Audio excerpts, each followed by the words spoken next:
testiculi. Was it good for you? Really? Well, I didn't expect the Earth to move. But I at least expected you to.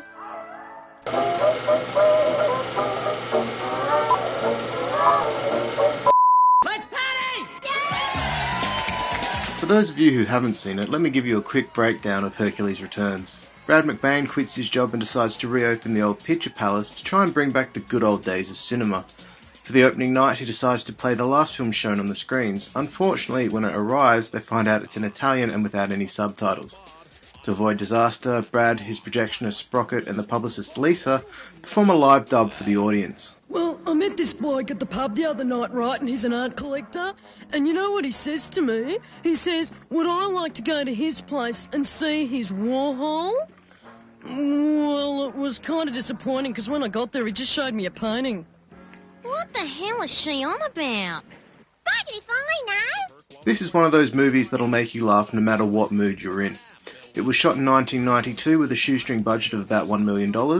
It used the film Samson and His Mighty Challenge for the redub, although it is also known as Hercules, Samson, Mecisti, and Ursus the Invincible. Full of one-liners, Hercules Return will have you in stitches and change the way you talk. To this day, I still refer to my mother as Mumsy, all because of this flick. I'll fight you on one condition. That you lower your nipples.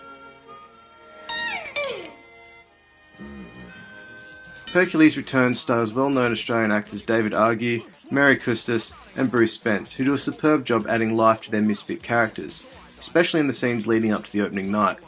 They also lend a hand in the voiceovers, but most of the heavy lifting from this point on is done by Des Mangan, who is absolutely brilliant as Hercules and in his many other roles. There are also numerous cameos throughout, including appearance by legendary film critics Margaret Pomeranz and David Stratton.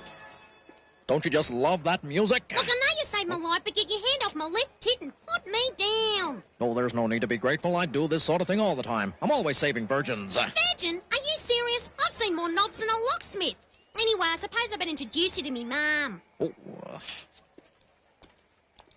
Darling, you haven't been hanging around the gymnasium again, have you? Mum, who do you reckon's the dumbest man in the world? Hercules, of course. Well, say hello.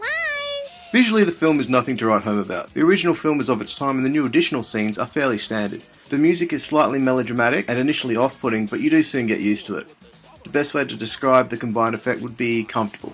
Nothing slick and fancy here, just a nice simple approach, which gives Hercules Returns more than enough charm to woo audiences.